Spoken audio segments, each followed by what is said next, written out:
Hey, hey, hey, hey. Happy New Year, everyone. Happy New Year. This is my first time being able to stream live in 2017, and I am so happy to be back with you all. Welcome back to Live at 5. My name is Ayoka Boyce, also known as author Nikki P. Serene. So if this is your first time coming into Live at 5, this is a love conversation, and this is a conversation that we have, and we talk about the love that we have for ourselves, the love we have for each other, the love we have for God, and of course, the love God has for us. I am so excited. Thank you so much for coming in. I'm so excited about everything that's going on. I had a revealing moment, and I just had to share this. So let me have a seat. It's funny. I think the signal is actually better with me standing up. Hey, Leslie, how are you? Hi, good evening, Miss Maisha. How are you? Oh, my gosh. So I hope and pray everyone is having a lovely, wonderful day. So I'm going to tell you guys about my revealing moment. So, this is too funny. It's funny, but not funny. So I have to tell a backstory. So, who inboxed me? I'm not sure who that is. Oh, okay. I see who that is. Okay. So I'm not sure if you guys know. Wait a minute. Why are they inboxing me now? They throw me off. Okay. So, I'm a storyteller, so I have to tell a story. So, take your breath, Ayoka. Take your breath. How y'all doing? Talk back to me. Thank you. I get distracted when things come. And it's funny because I'm actually going to talk about distractions. So, I was raised by my dad. I was raised by my father. He passed away when I was 19, but I was actually raised by my dad. My mom left the house when I was about, I would say like 8 years old. So many of my ways come from my father. That's why I always talk about, people see me with my mother all the time because she's the one that's alive. They see me with her and they be like, oh, you act just like your mother. And I'm like, no, I really don't. Trust me. We clash so much because, she wasn't the one that really raised me. It was my father. Now, my father was one mean guy. At least he seemed like he was mean to me. But this is me, growing up. These are my 8-year-old eyes, my 9-year-old eyes, my teenager eyes. Those memories. To me, he was mean. Hey, author Mark is here. How are you, dear? So, one thing about my father is he was always very neat. He was a neat freak. Like, he was just, everything in this world had to have a place. Does anyone have a junk drawer? Please tell me if you have a junk drawer or a junk closet or just a place that, you have that stash of things that it doesn't really have a place, so it goes in that one drawer. Am I the only one? Bridget, I ain't talking about Ma. Hey, boo. No, I'm not talking about her. This one is actually about my father. She's fine. You listen, y'all know my mother and I, we went through some stuff yesterday. I was like, ooh, man, but we good. Oh, okay. So you have the joke drawer. Hello, Miss Arkea's in the house. Okay. So my father, he was so neat. There was no junk drawer in the house. Gigi, girl, if you see my closet. He was so neat. See, Bridget, you and my dad would got along. Because he was like you. He was very, very, very, everything has a place in life. That's him. Everything has a place. You do it. This is where it goes. You get up and you do it. Period. There was just no excuses. So me being the rebellious, mouthy one that I have always been, I didn't do it. So as a teenager, it was like, clean your room, Ayoka. And I'm like, whatever. Do this, Ayoka. Whatever. I just did not get it. I was always so rebellious about putting my things away. I was rebellious about, doing so many things. And I remember he used to fuss. And every week, like clockwork, I had to do certain chores around the house. The chores that I had to do around the house, even when I was a child. So Anyone that says that their children can't do housework, that's hoopla, because, man, I was working as a child. So every week I was dusting. Every week I was vacuuming. Every week I was cleaning my closet out, going through everything. I mean, this was a weekly thing. But that didn't include everything had to be put away when you finished it. So he was that person. He was that person. Now, if you know me, you know I'm not that person. I am not that person. This is the girl who lost her car keys for 2 weeks, and the keys were in the car. I'm not saying my car was that bad, but I'm just saying that it was not me. Okay. Fast forward now. You guys know I'm my pastor's admin. My pastor's Bishop Michael Curtis. I'm his admin. We work. Wait, hold on. What'd you say, Bridget? At my house, children start working at the age of 3. The same time they start working, yo. Oh, nerves, you are funny. You be working them kids. Malcolm, you said I missed the spot. Oh, my God. I can't even show you what I did to this room today. Malcolm, you remember my dad. He was no joke. You remember him. He was, right? So, I'm my pastor's admin. He needed one piece of paper today. One piece of paper that he needed today. And I have it. Ask me where that one piece of paper is. I have no idea. So if you remember last week, I was talking about how my mother always has this tradition. You know, you got to clean out the closets for the new year. You got to do all of this for the new year. I was like, I ain't cleaning no closet. You must be crazy. So that was basically it. No, leave me alone. I'm not doing that. Hey, Crystal, how you doing? Hey, Quana. So I'm like, I'm not going to do it. So here, talking to my pastor this morning. Ayoka, I need this piece of paper. I really need this. Like, now. Need it yesterday. Okay, gotcha. No problem. Go in the room. I can't find the paper. I'm like, you got to be kidding me. Where's this paper? So, of course, I'm like, let me throw this back on him. Bishop, you sure I didn't give you that paper? You sure? Is this the one you really need? Yes, that's the one I really need. No, I don't have it. Got it. So I have a drawer. Hey, Crystal, how you doing, boo? So I have a drawer that has junk in it. I have some mail in there. I'm like, it's got to be in here. Oh, it's got to be in here. Go through that drawer. It's not in there. I have a box in the closet that has more mail in it. I go through that box. It's not in there. I go through another box that has junk in it. That's in my closet. Guess what? It's not in there. Shall I keep going? I went through. Now, this is how bad it was. There were 3 boxes in the closet and 2 of the, you know, guys, the large bins that people put clothes. Now, the stuff was semi-put away, but I had so much stuff in there, and then I had to go through everything. When I tell you I went through everything, I went through everything. Still did not find the paper. I said, maybe it's in my car. Go to the car. Y'all laughing yet? Y'all laughing at me yet? It's terrible. Y'all see the house is fine. I can't show you what my bedroom looks like. Went to the car, said, well, maybe it's in the car. Go to the trunk, because there's nothing in the front seat or on the back seat. But the trunk, So, go to the trunk. Start cleaning out the trunk. Looking for this one piece of paper. Do I see the paper? No, but I did find a library book that I owe from about 2 weeks ago. Fine. Got the library book out. Came back in. Still did not find the paper. I have went through everything. I know this paper is here because I've seen it. What do I have to say? What am I saying about this? It's crazy. I sat and I thought about it, and I just had to buckle down. Like, Bishop, I cannot find this paper. I don't know what happened. I don't.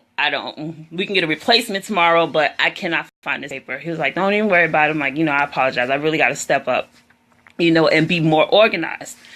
And I'm thinking, like, if my father was alive, he would be in my ear. Ayoka, da-da-da-da-da-da-da. You should have did this. Da-da-da-da-da. And then, of course, I'm thinking, well, if my father was alive, it never would have got to this point. But here's the kicker. When things are like that now, because the first thing I thought about, I have created a mess. Now, I can't write tonight, and I got stuff to do. Y'all see the distraction? I hope you see where I'm going with this. The distraction was not that I had to find a piece of paper, but there's been a distraction in my life that's been going on for a long time. I thought about this thing because I always had a problem with the fact that my father died when I was young. I mean, 19 isn't young, but I really would have enjoyed him being alive as I was an adult.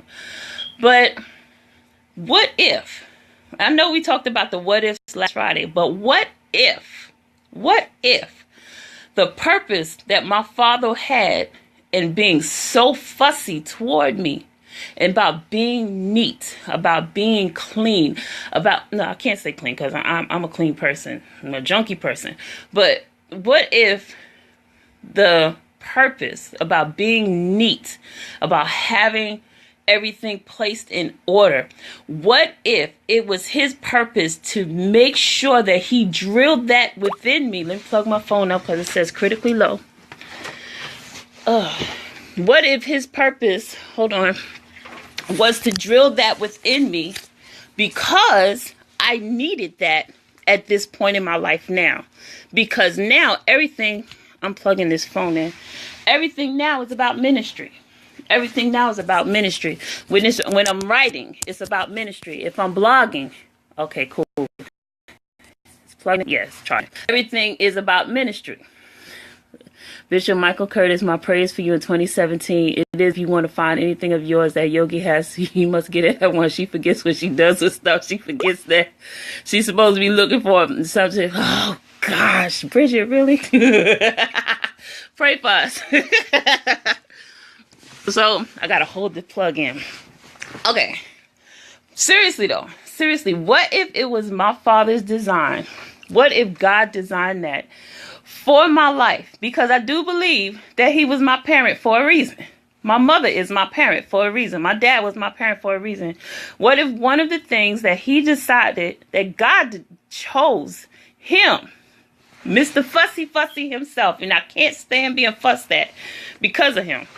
What if he was designed, it was his purpose to make sure that I had things the right way, so that as I come into ministry now, I would not be frustrated. I would not be distracted. Now I am distracted because there's such a, I tell you, I pulled everything out the closet. It's not cute in there. It's not cute in there at all. And what if this was the time that I had to do? What if? So I'm thinking, wow, I never thought about what God's purpose of my dad being my dad. And I'm just not talking about just life, but why his personality? Why him? Why was he designed? Why was he purposed to be my father? I believe that one of the reasons, and it just came to me today, one of the reasons he was purposed to be my father, because he was preparing me for my now. And he wasn't even a church man, but God knew that there were things that I needed to be in my life to be better at what I was purposed to do. So now, none of that stuff is going back in my closet. It's not going back. It is not going back in the closet. Trash day is tomorrow. This girl got her pot of coffee on. I have my coffee on. Matter of fact, I got a cup sitting right there. I have my coffee. And now that I have pulled out all of those papers and I have pulled out everything from the bottom of my closet, it's not going back. It's not going back. Why? Because now I seriously, because when I think about that, when I think about what if it was God's purpose to have me to be, to have things in order, but my rebellion was never to have things in order, and the enemy used that as a distraction to keep me rebellious so that I wouldn't have things in order, so that I could not do the work that God has me to do. You see the connection? Y'all there? Talk to me. Talk to me. Give me a heart, a thumbs up or something. Beth, why you inboxing me now, Beth? I know she's watching. Hey, Jen, how you doing? Think about Really, what if that was my distraction? So I know we got authors on here, and if you write, everything around you, your surrounding has to be right, or you can't write because there's so much on your mind. Oh, you cooking and listening. Okay, cool. That's what I'm thinking, like, oh, okay, so every time I don't pick up something, or every time I do my laundry, I fold it up, I put it on my bed, and it never gets put away. And then throughout the week, I'm getting dressed from the clothes that are on my bed because I might do the laundry on Sunday evening, but not put everything away until Wednesday. But I'm distracted because it's there and it's not where it belongs. So because it's not where it belongs, I have to take extra time to do what should have been done in the first place and not focus on what God has me to do. Yes, being unorganized is not of God, and I don't like it either. Yeah, I'm starting to see that. I really am. You're right. I have to clean the list and got some music. I can't have noise when I'm writing. Oh, you crocheting and writing and listening. That's how it thoughts. That's how I can't do. The funny thing is, I don't like clutter. Hey, Mark, you better get to writing. Stop playing. I don't like clutter. I actually do not like clutter, which is why everything will go inside of a box. You know, because I really don't like I don't like seeing clutter. I don't like being around clutter, but I'm always stuck with clutter. And I'm telling you, that thing got revealed to me, like, oh, this has been a distraction in your life for a long, long time. Purposeful. It was a distraction, and I did not recognize it until today. Today, I recognize the distraction. You stop playing with me, Mark. Oh, dag, I'm down to 2%. Okay, so I'm charging, but I think because it's a video, it's not enough. So I'm down to 2%. Let's see if it gets down to 1%, then I'm gonna stop. Well, when it gets down to 1%. But that was my thought. Everything in life has a place. Everything in life has a place. And what I do not want to do, and I know my pastor has been talking about this, is do not die as someone else. Do not die not being the person that you were designed to be. I was not designed to be like this, because if I was designed to be like this, then he would not have had my father teaching me from the age of very young to have things in order. He did teach me. I know how to have things in order, but I did not pick it up as a distraction. I did not see the purpose for it or the value of it in my life. And it was only till today. I mean, I thought it was cool, like, make sure, okay, I'm at 1%, so let me hurry up. I thought the purpose of life, purpose of having a clean house was simply to have a clean house, period. It had nothing to do with my purpose. I did not connect the two. You have to get it out of there. A lot of it. Yeah. Oh, it's going in trash. Trash day is tomorrow. I'm going to go ahead and hang up. I'm at 1%. I don't want it to die out. This has been a wonderful conversation. Thank you so much for listening. If this is your first time, again, my name is Ayoka Boyce, also known as author Nikki P. Serene. This is a love conversation. I'm 1%, so I'm talking quick. Please feel free. Please share this video. Please share this video. It did something to me. Now I have to rethink some more things. Like, what else have I been distracted by that I didn't realize? Recognize distractions. Just praying that God shows me distractions, because 2017, I am not doing this. 2017, got places to go and things to do. I love you all. Remember to spend some time with God. He is the author and finisher of our faith. He's the lover of us, of our souls, and he's the mender of the broken heart. I know, checking my, it's still at 1%. I know he mends broken hearts because he mended mine. He mended mine. He mended mine. And he's still doing a great work. He's still doing a great work. I love you all. I will see you guys tomorrow back here live at 5, and maybe I'll show y'all my newly done closet tomorrow, because I'm telling you, getting rid of all that stuff. I'm cleaning out clothes, everything, stuff I don't wear, it's gotta go. It's got to go. It's got to go. And watch I find that piece of paper. Love you guys. I'll talk to you tomorrow live at 5. God bless and have a wonderful, wonderful evening.